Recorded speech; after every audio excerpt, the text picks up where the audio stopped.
Let's Get to the Points is brought to you by Seats.aero.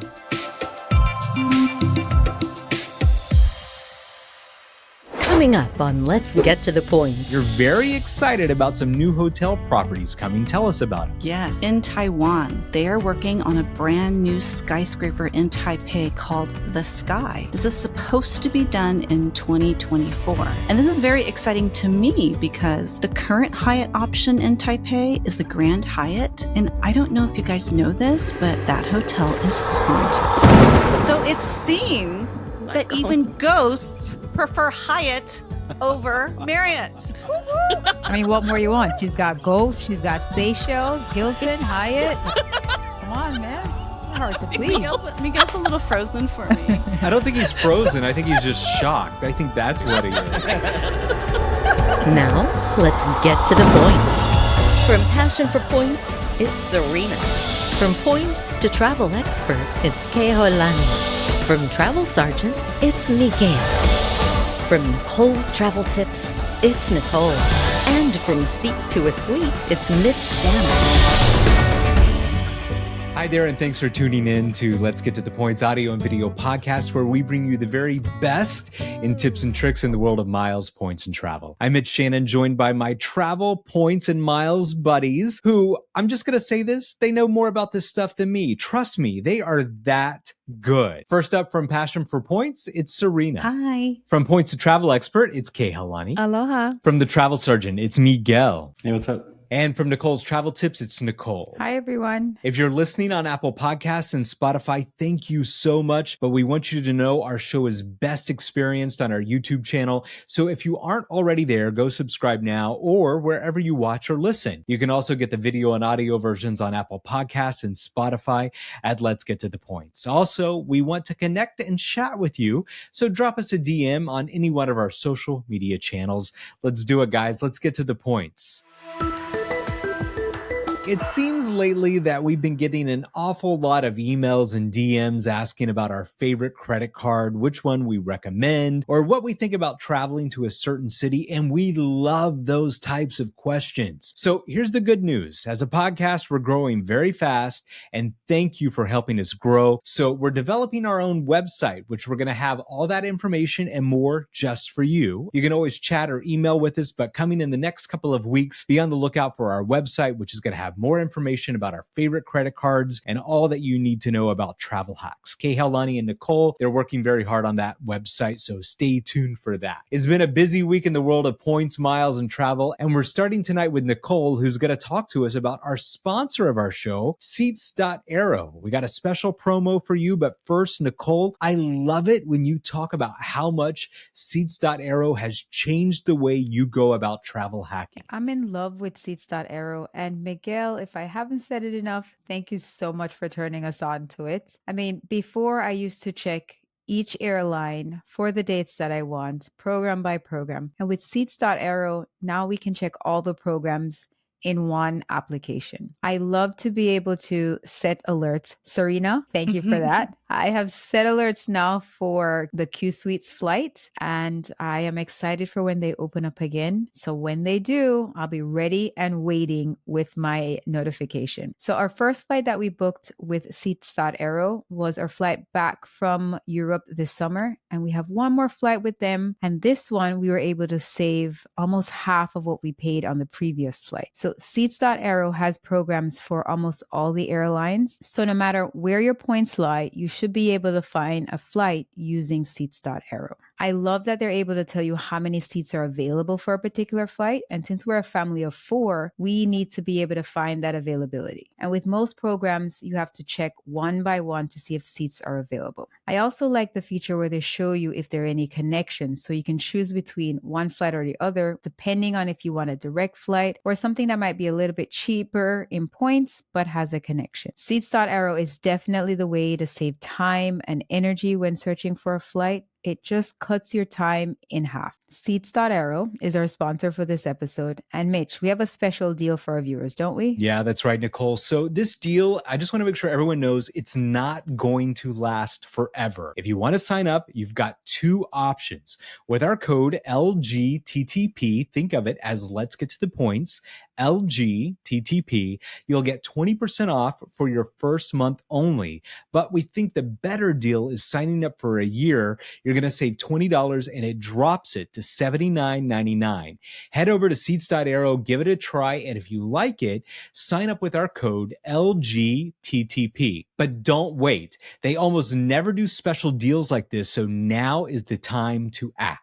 It's been a busy week in the world of points, miles, and travel, and we're starting tonight with Serena, and you're very excited about some new hotel properties coming. Tell us about them. Yes, we're going to be talking about some new points properties that are going to be opening soon, and we're very excited about these. Now, when I say soon, I don't mean like very soon. I'm talking about maybe over the next few years, because properties are notorious for delaying their opening dates, as we've seen with some properties in the past. So we will start with London. In London, we have the Park Hyatt London. The tentative opening date for that is January 24th of next year. And it will be so fun to finally have a new luxury option in London. In the Turks and Caicos, we have the Andaz Turks and Caicos on Grace Bay Beach. This is slated for 2025. Grace Bay is one of the most beautiful beaches I have ever been to, and I've been waiting for this Andaz to open so I can go back. In Taiwan, they are working on a brand new skyscraper in Taipei called The Sky, and there will be two new Hyatt properties in this building, an Andaz and a Park Hyatt. This is supposed to be done in 2024, and this is very exciting to me because the current Hyatt option in Taipei is the Grand Hyatt, and I don't know if you guys know this, but that hotel is haunted. We're talking about toilets flushing over and over again, random snoring, knocks on the door in the middle of the night, all sorts of paranormal activity. I mean, you talk to any Asian, they're going to know Grand Hyatt haunted. So people think that this property was built on a prisoner of war camp, but that's been debunked. And the hotel says that they were built on land used for munition storage. But here's the interesting part. There is a W Hotel and a Le Méridien built on the same piece of land, but those hotels don't have any reported cases of paranormal activity. So it seems that even ghosts prefer Hyatt over Marriott. So Park Hyatt Los Cabos and Park Hyatt Marrakesh, those are two highly anticipated properties, but these keep facing delays year after year, so I'm not holding my breath for these. The properties that I just mentioned are all Hyatts, but I can't leave out Hilton. Okay, I've saved the best for last. We have two new properties coming to the Seychelles. The Seychelles is a group of islands east of Africa, and there are two new properties on these islands opening up soon. There is a Canopy by Hilton that's opening in March, and then there's a Waldorf Astoria Seychelles opening in February. Now, this Waldorf Seychelles property is almost like a resort in the Maldives. This is a luxury resort on its own private island with its own airstrip. You'll have to take a plane from the Seychelles main airport to get there. And I'm saving all of my Hilton points and free night certificates for this particular property. Same. We're going together. Yes, we are. I mean, what more you want? She's got Gulf, she's got Seychelles, Hilton, Hyatt. Come on, man. It's not hard to please. Miguel's a little frozen for me. I don't think he's frozen. I think he's just shocked. I think that's what he is. So I'm kind of excited about a Waldorf Astoria that's going to be opening up in Mexico in 2025. I know we're a couple years away, but so just to put this into perspective, there's only two Waldorf Astorias currently in all of Mexico. There's one in Los Cabos and one in Cancun. And so the third one is going to be opening up in San Miguel de Allende, which is not on the coast, not, typical beach resort. And speaking of San Miguel, there's a few hotels that are not necessarily new, but they're part of the Mr. and Mrs. Smith collection. You could previously book through IHG, but now that they're going to be transferring over to Hyatt. I'm just excited to see if we're going to be able to book these Mr. and Mr. Smith hotels with Hyatt points in the future when that transition does occur, because there's not a lot of points hotels in San Miguel. There's a Hilton kind of outside of town. There's a new Hyatt property, Numu, which I was supposed to stay at earlier this year, but there was construction delays. And I'm planning to go back, soon to stay at that property. But there's not that many options. So I'm hoping that these Mr. and Mrs. Smith hotels can be booked with Hyatt points, in the near future as well. A few months ago mentioned that they are opening up a whole new brand, and this is great for the Hyatt Explorer Bingo. One more property to help us get to free nights. They're opening up Hyatt Studios, which should be a middle of the road extended stay kind of property. And I think the first one they're opening up is in Alabama. I'm not sure why they chose there, but I'm curious to see how these hotels would stack against like a Hyatt House or like a Home to Suites or something like that. So be on the lookout for those. So that Seychelles property, it does look incredible, Serena. So just curious, how would you try to book flights there? Like, what would it look like to be able to book to go to this property? Probably one of the popular and best ways to go to the Seychelles is probably booking Qatar Q Suite from the US, layover in Doha, and go over to Airport SEZ in the Seychelles. And then you'd have to book a separate plane through the property, much like you do in the Maldives, where you have to book a transfer to all the resorts on their private island. And then the hotel will probably arrange transportation, a transport flight for you back and forth to their island. So one of the big things is when you go to the Maldives, you got to really build it into your budget to either pay for the seaplane or the yacht, whatever you take to these properties. So my question is have they announced, or is it in there, how much this plane's going to take to get to this property? They have not announced it, so we are all curious, and we also don't know how many points it's going to take to book this property. Right now, the Waldorf Astoria Maldives requires the highest amount of Hilton points at 150,000 points per night for a standard room. I think the expectation out there is that this property in the Seychelles will be equivalent to that. I mentioned how one of the great ways to get to the Seychelles is by booking Qatar Q Suite through Doha. And one of the best ways to book Qatar Q Suite is with AA miles. So Nicole, I think you have some new AA routes that you wanted to discuss with us as well, right? Yes. So American Airlines just announced that they have new routes for summer of 2024. American Airlines will be flying to 3 new European cities in 2024. They'll be flying to Copenhagen, Denmark, Nice, France, and Naples, Italy. American Airlines will be having these flights out of Philadelphia, from Philadelphia to Copenhagen, and to Italy and to France. They will also launch services through Dallas-Fort Worth to Barcelona, Spain, and flights back between Chicago and Venice, Italy. So stay tuned and look out for these flights. Be prepared. Have your American Airlines or your British Airways points ready. Kehalani always talks about maybe using the transfer bonus to have these points available for when these flights are released. So, Kehalani, how you always talk about using those transfer bonuses for when these flights become available, because you never know. Right. So this is a great opportunity to probably, if these are the places you want to go to, use that Avios transfer bonus and lay waiting for these flights to come available. But Kehalani, you're not at home. I'm not. Where are you now? We just arrived on a night flight and we're in Las Vegas. So we're here. We don't gamble. We don't drink, but we're here to earn some Hilton points. So we are at the Hilton Grand Vacations Elara Center Strip in Las Vegas. Now, what we're doing here is we're spending 4 days and 3 nights. We're earning 150,000 Hilton Honors points. What we paid for this is $169.17. So here's a little something about this hotel if you've never been here. The name itself says that it's on the strip, but it's actually a bit away from it, if I could call it that. How you would get to the strip would be you go from the lobby and you go through the Miracle Miles shops, and it's air conditioned in there. You walk for about 5 minutes and you will end up on the strip. So it's not exactly where you would expect it to be near the action, but it's a really nice hotel. I'll take you on a tour of our room here. You can see we have a large sofa. We have a beautiful view outside the window. There's a full kitchen. We have a 1-bedroom. There is a large soaking tub in the bedroom, which is kind of weird. Like, I don't like rooms like that, but whatever. The bathroom is really big.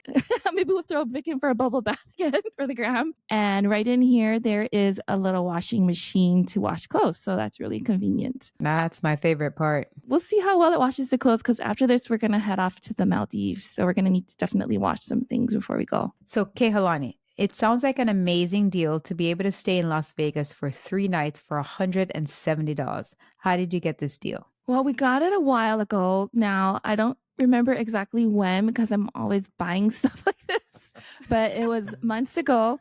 And we originally got it for that price, and it was a Park City package. But we ended up not wanting to go to Park City, so I called up for them to change it. And in the meantime, this is another like really good tip if you're into buying these packages, is when you buy it, hang on to it, don't book it right away, let it sit, because you're going to get emails. And that's what happened to us. Is we got an email, and the email said, take your prepaid vacation by August 31st, 2023, and you'll receive 30,000 Hilton Honors points to use towards a future stay at a Hilton property. Plus, you can enjoy an additional 20,000 Hilton Honors points if you travel in July or August. So as soon as I read that, we booked it for August. In order to save vacation days, we tagged it along with our trip to the Maldives. So from Maui, we stop over here for a couple days and then head on off to the Maldives. So do you have to attend a timeshare presentation to get these points? Yes, the timeshare presentation is 2 hours for non-owners and half an hour for owners of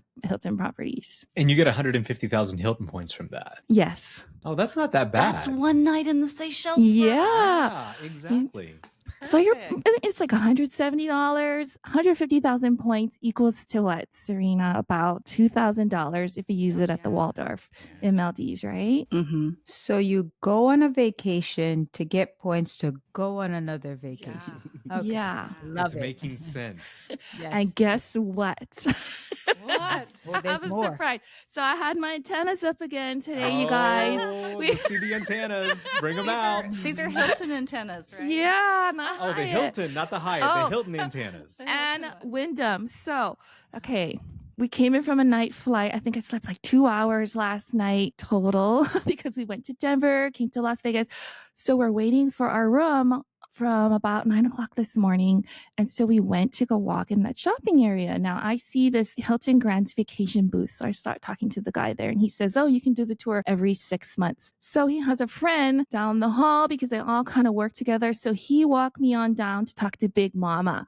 Now, Big Mama is in charge of this booth over there, and I'll show you folks a picture, but she told me to stop filming because, long story short, some other Hilton guy came and took a picture of it. So she didn't want any photographs of her booth. She works at this travel and leisure booth. Now, at this travel and leisure booth, like the magazine, it looks just like the logo, they're selling Wyndham packages. So tell us about the Wyndham packages. There are a couple different Wyndham packages. The first package that I was looking at is 7 days. It's zero cost to get this package, $0 down. But the thing with Wyndham packages that you need to be careful for is that there are a lot of resort fees, different kinds of parking fees and taxes that are added on for each individual hotel. So it's very important that you know what you're buying. I have a list of some of the hotels that charge a lower amount of fees. So that's our goal, to head on over to these hotels so we can not pay that much out of pocket. We have 3 Wyndham packages right now. So because of that, I told the lady working there that I am only interested in earning Wyndham points. I made good friends with everybody over there, and the main manager was over there, and she said, we can't give you any points for this package, so here's another one. So they were going to offer me again another 3-day, 2-night package for 15,000 points. And right off the bat, I said, nope, I don't want that one because I want 30,000 points for it. So I said, let me talk to my husband. So I went, I came back. She said, okay,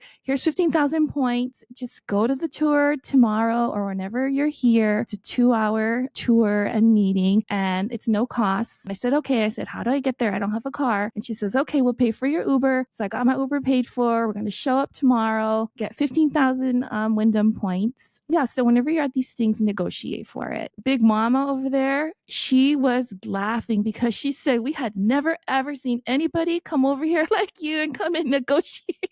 I'm going to go find Big Mama.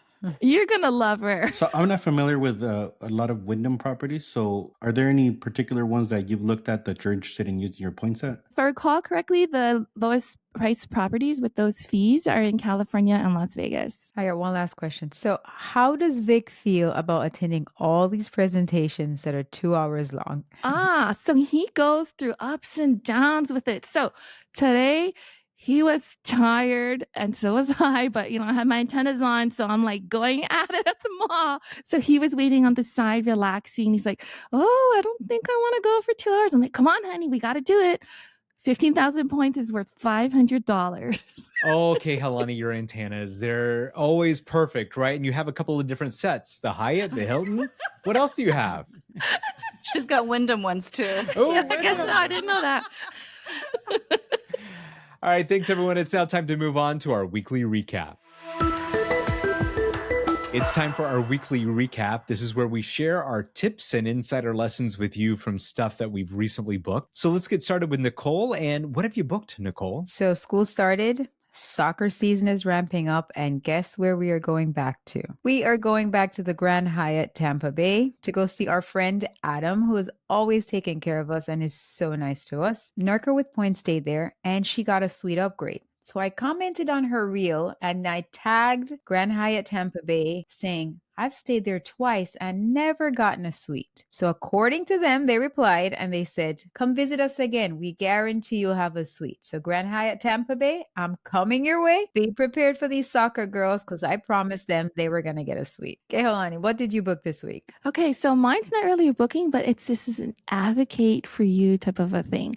So a few months ago, Vic stayed at a Marriott in San Francisco. I'm sorry, I don't have the exact name for you right now, but whenever he would leave to go to work, his key card would not work to lift up that bar where you need to exit the parking lot. So he needed to come out of the car every day, stand in the line, get a new key card so he could open the gate. So he emailed Marriott and he negotiated back and forth for a little while and ended up receiving 20,000 Marriott points back for his stay during that time. So remember to always advocate for yourself. Don't be embarrassed to ask for something. The only warning that I give you for doing that is with Hilton. Now, there have been reports on different blogs that people have complained about really legitimate things like air conditioning going down and things wrong with their room, and their Hilton accounts had been completely canceled, their points taken away. So that is one program that I caution you for complaining. Choose wisely what you do. How about you, Mitch? Last week, I talked about how I booked Qatar Airways A380 to Doha earlier next year and how much we're looking forward to that. So first, good news. I think I got back into the good graces of Polrit because he was thrilled to hear that I just went for it and I booked Qatar Airways first class. So I can now sleep a little bit better knowing that I made him happy with that decision. As you all know, relationships, they're not easy when it comes to points, miles, and travel. So I'm sure we all could share war stories, I'm sure. Absolutely. Second, it now opened up some different hotels needed for this trip that we've got. We've cut down our nights in Perth, got a couple of Marriott certificates, and I'm shocked I'm even admitting this, but feel like I'm giving Miguel some ammo on me here. But you know what? Just going to say it. The Hyatt brand, it's very limited in Perth. So we booked the Ritz Carlton Perth. Or check this out. Like dramatic music. Dun, Right? dun, dun.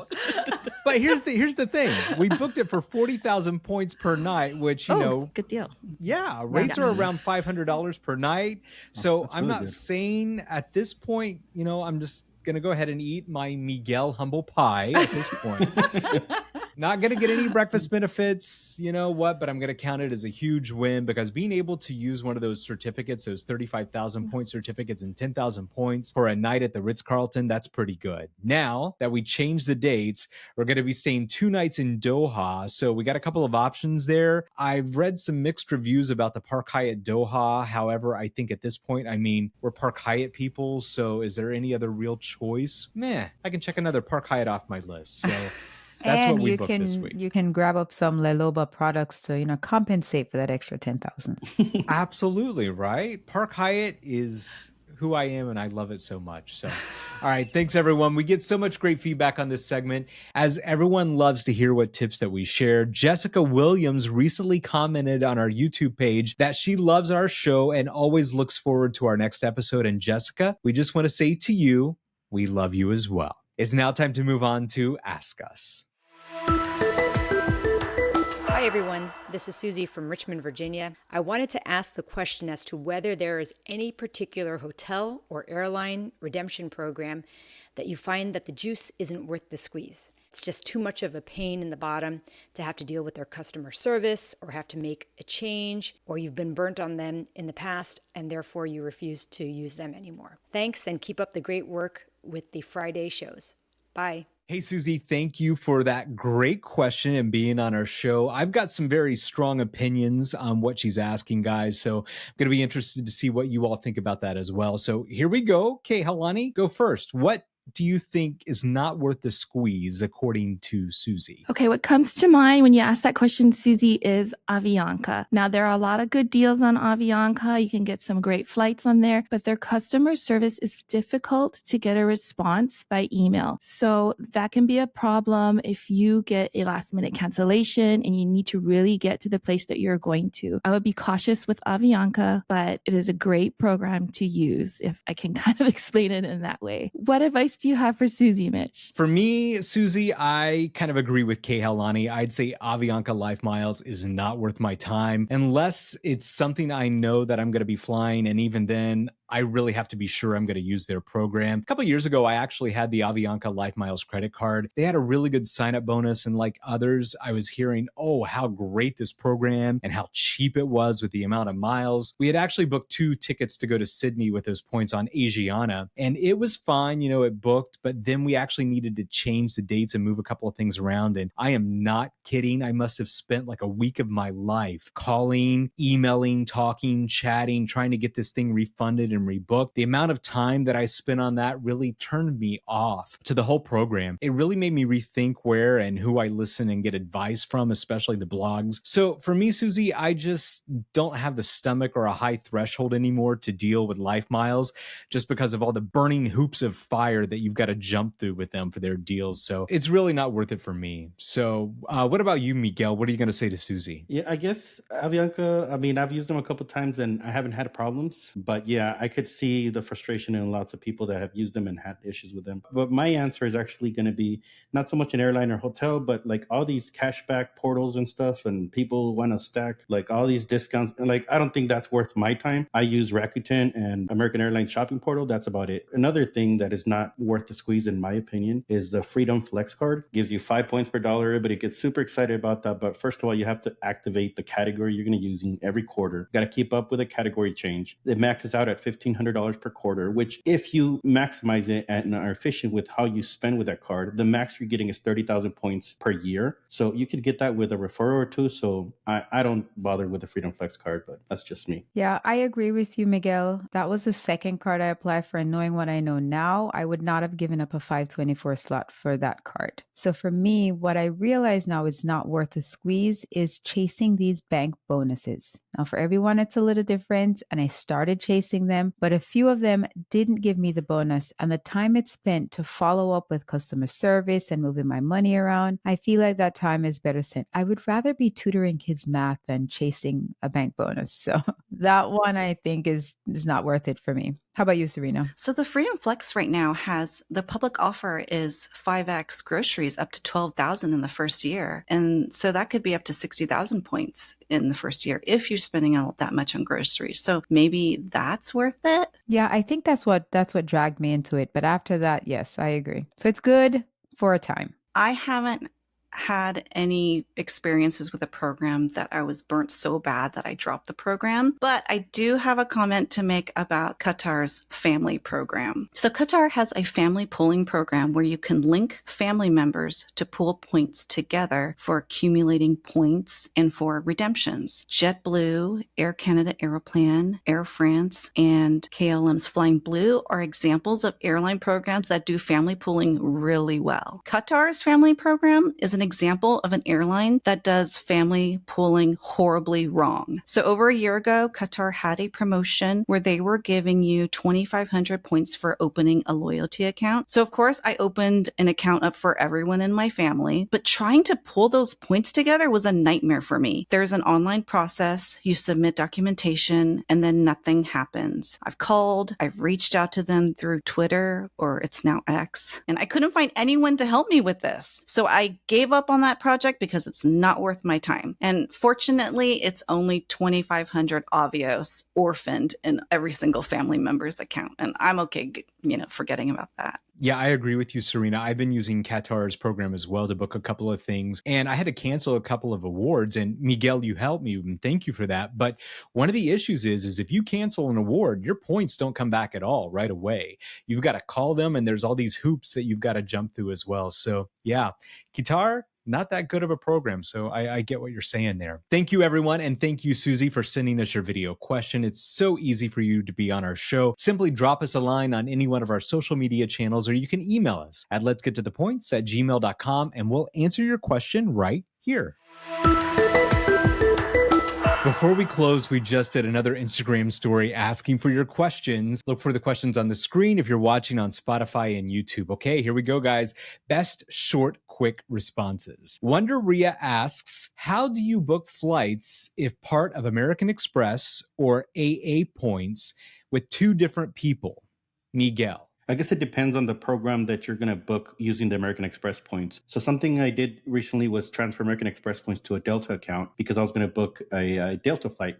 Now, I didn't have enough points in the Delta flight for two people, so I did it with two different Delta accounts. And I kind of just did one on my computer and then one on the app kind of at the same time. But there's one way you can do it, I guess. What about you, Nicole? So for American Airlines, if you're going to book with two separate accounts, what you can do after you do the booking is call in if you want them to be on the same itinerary and have them link the two reservations together. I have status with American Airlines, so I can pick a main cabin extra seat for free. So if I link the two reservations, then the person that's traveling with me, they can also get that benefit of having the main cabin extra seat. How about you, Kehalani? The way that I'm thinking of, Ria, is if you have that authorized user for American Express, and when you go to transfer your points, you type in their account number and transfer American Express points from, say, for example, the main cardholder's card, and it can be transferred into the authorized user's airline account. If you have any questions on it, type it in the comments, send us an email, and we'll help you out too. What do you suggest, Serena? So if you have points in separate accounts at Amex or AA, a lot of times you just have to book them separately. But I caution, if you're booking a ticket for children or a minor, you're going to have to make sure that you book a minor's ticket in addition to an adult ticket, because when you do that online, you won't be able to buy the minor's ticket by itself. To overcome that, like for example, I had AA miles in my dad's account. I had to book a Japan Airlines flight for my daughter, and that ticket would be by itself. So what I did is I chatted with AA through the app, and it was very easy to book her ticket for her with my dad's AA miles. How about you, Mitch? What I usually do if I'm trying to book two separate reservations from two different award counts, I want to make sure that those seats just don't disappear. So I want to do it as quickly as I can. So I'll use the Google Chrome browser. I have created one for Polred. I've created one for myself. I open them both up. They act like separate browsers and just kind of book each one at the same time. It's worked for me, especially with passwords and managing my P2. So, maybe take a look at the multiple browser feature in Chrome as well if you're trying to book something very quickly. Okay, Christy LD1 asks, do you have jobs or careers outside the influencer sphere? Miguel. So I actually work full-time for the government, but it's very flexible in terms of schedule, and I actually get to work from home for the most part. So that's what I do full-time. Nicole? I am a high school math teacher, and I'm so excited this year because this year I get to teach a financial literacy class. So everybody's going to learn about points and miles and traveling, whether they want to or not. My schedule is not that flexible. We work 7:30 to 2:30, but I get to come home early, so that frees up a lot of time for this influencer gig. How about you, Kehalani? Well, I used to homeschool our children, and then I got into a really bad car accident where I needed a neck surgery, and I got really sick after that. So I stayed home rather than going into the work field. And then my dad recently passed away, so I'm at home right now taking care of my mom. I also used to trade stocks in the daytime, so I hope to get back to doing that as well also. How about you, Serena? Yes, I do have a full-time job. I work at an investment company in San Francisco. How about you, Mitch? Of course, I've got a career outside of social media. Absolutely. But right now, all my energy is going into this podcast, and it takes a lot of time and energy. Yes. So I just want to say, I really appreciate you and everyone who takes the time to give us the feedback, because that's what keeps me going right now. The comments, the likes, the shares, all of that stuff. So thank you for that. Final Instagram question comes from Jenny over email, and she asks, you all talk often about aspirational hotel properties, but what has been the best middle of the road property that you've stayed at? Good question. Miguel? I don't know. It's hard to pinpoint like the middle of the road ones because usually, you remember more of like the luxury type of properties and stuff. But some middle of the road, I don't know, probably some Hyatt somewhere. Yeah, right. Wow. Wow is right. What about you, Nicole? I think my favorite is the Hyatt Place in Sarasota. We've been there twice for soccer, and the staff doesn't make you feel like you're middle of the road. They make you feel really special. They remember your name, and they're even great to the girls when they come in from their soccer practice or the soccer tournament, and they're always cheering them on and asking them how their game went. So Hyatt Place in Sarasota. How about you, Kehalani? What's your favorite? I think my middle of the road property would need to be the recent Hyatt I stayed at in Menorca and Mallorca, Spain. Was not up to Hyatt quality. I mean, to put it into one word, so like in a couple words so you guys can understand, the sink had a stopper in it, like a stopper from the 70s. And the sink would fill up with water when you brush your teeth, It's so gross. And I didn't want to put my hand in there to pull the stopper out. The blow dryer had all this crud on the back. It was rusty with all this dust and stuff. So that's my middle of the road. And that's only some of the things in the property. Okay, your turn, Serena. She wanted to know your favorite middle. No, it was memorable. That's like memorable. Okay. Memorable, Okay. middle of the road, same thing. I remembered. Totally. Okay, memorable. Okay. Just trauma. Trauma. Okay, I'm going to say the Seabird in Oceanside. It's a boutique hotel. It's a destination by Hyatt property. It's right across from the beach. There's a playground on the beach. There are activities on the property. There's a nice pool. You can use the beach equipment on the beach. There are tons of restaurants within walking distance, and the breakfast on property is delicious. That would be my favorite middle of the road. How about you, Mitch? I would say the best commoner hotel that I've stayed at is probably the Singapore airport. It's the Crown Plaza. It's a clean room. It's got good food, easy access to the Jewel. It's got that big indoor mall and waterfall. It's got a great pool. The facilities are really great, and it's convenient, but it's clean and it's modern. So yeah, that's a great middle of the road property that I've stayed at that I like as well. We need more questions from you. We love them and we love answering them here on our show. It's so much fun. So please follow us on Instagram or email us your questions. That's it for now. I want to thank all of our hosts. Serena from Passion for Points. Bye, everyone. Kehalani from Points to Travel Expert. Ahuiho. Miguel from Travel Sergeant. Later. Nicole from Nicole's Travel Tips. See you guys next week. And I'm Mitch Shannon from Sea to a Suite. Remember to like and subscribe to this audio and video podcast wherever you find us on social media. Thanks for watching and listening. Watch for our next episode soon.